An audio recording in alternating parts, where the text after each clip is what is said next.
Here goes a video on my favorite non-activity activity, meditation. Typically, when we start on the spiritual path, we begin to explore meditation if we haven't already through some sort of background or practice that involves it. And more common than not, meditation is often seen to be a focusing of our attention or some way of using the mind to cogitate and reflect on our thoughts. But this couldn't be further from the truth. In fact, it's quite the opposite. If we're going to meditate, we need to get in touch with silence and stillness, which are just different names for awareness. See, the mind is always in a state of flux and by default cannot achieve stillness. The mind is a movement, but prior to this movement, there is an essential element that gives allowance to all activities or movement. And this essential element is the silence and stillness of awareness or consciousness. And to better understand stillness, we can look at stillness as if it were an empty blue sky, and the movement of the mind as if they were clouds.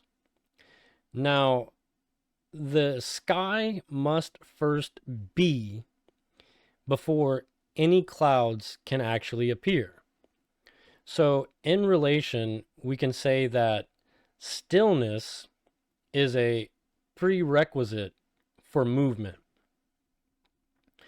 And no matter how many of these clouds appear or change form, the background of the empty blue sky always remains still and unchanged.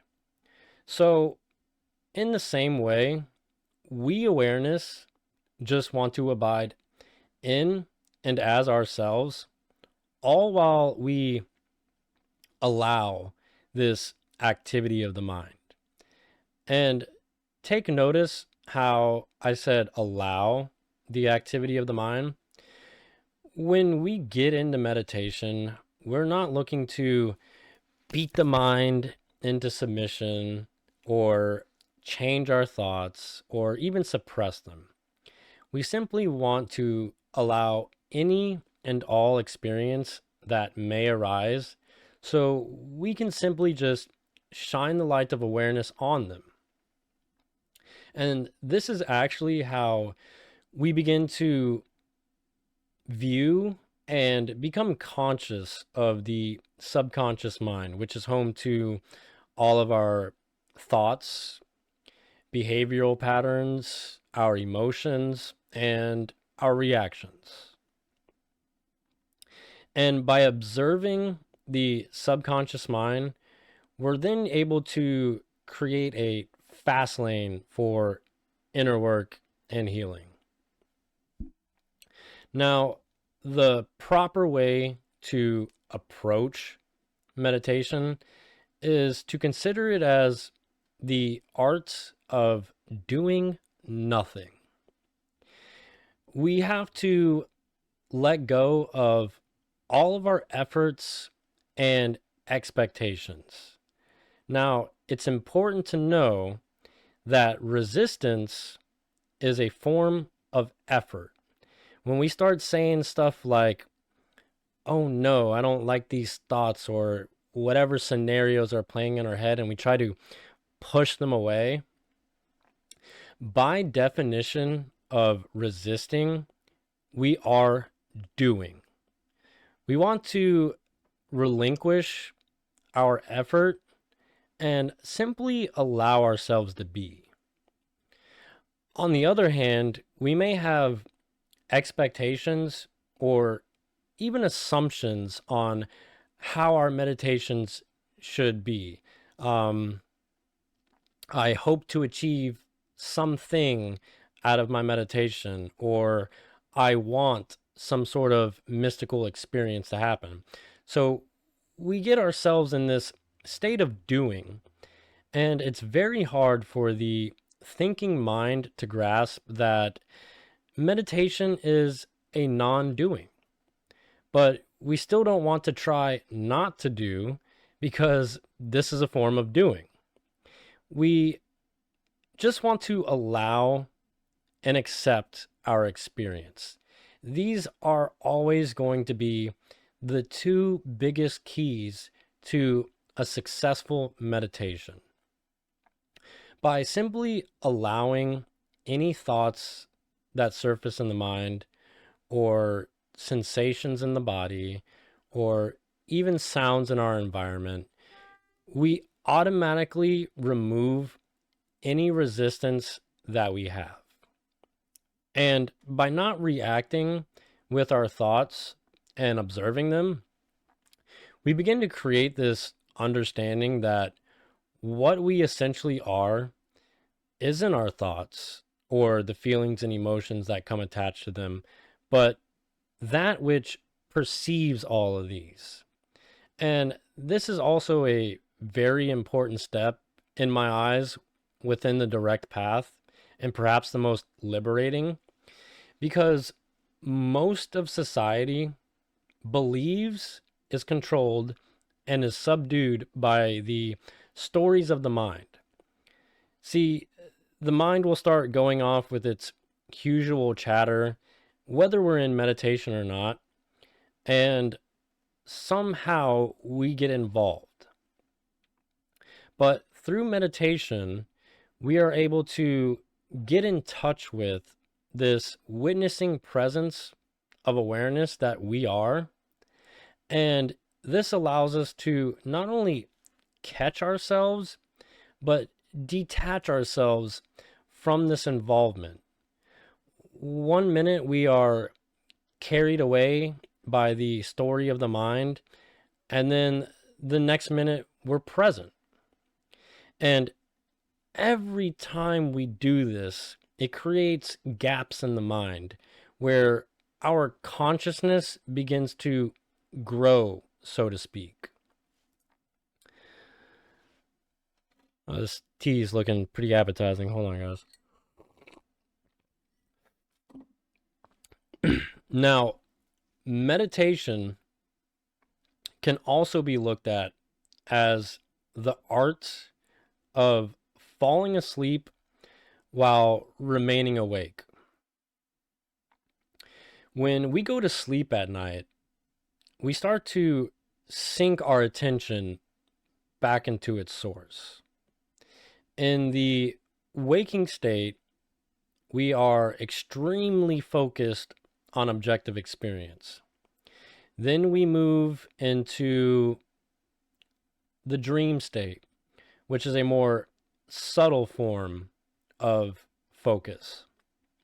And then we move into the deep sleep state, where now our attention has fully returned to its source, and we awareness are then abiding in and as ourselves without any form of objective experience.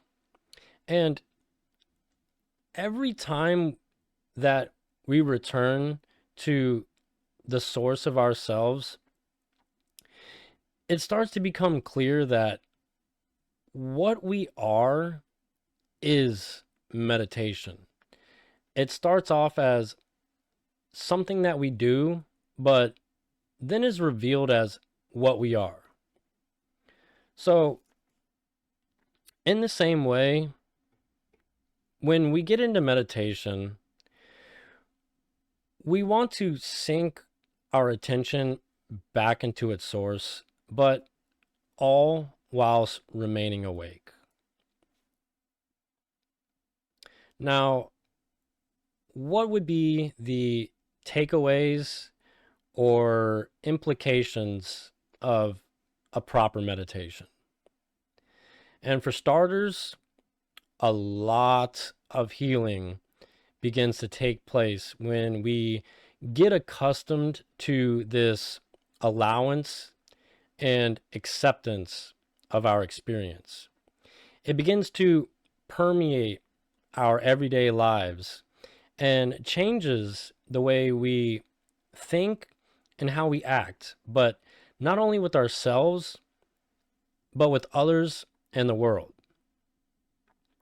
Another would be this rising of Kundalini energy through our chakras up into the indigo ray, or your third eye, making contact with intelligent infinity, which is ultimately what begins to blend the seeker and the creator, whom were never actually separated.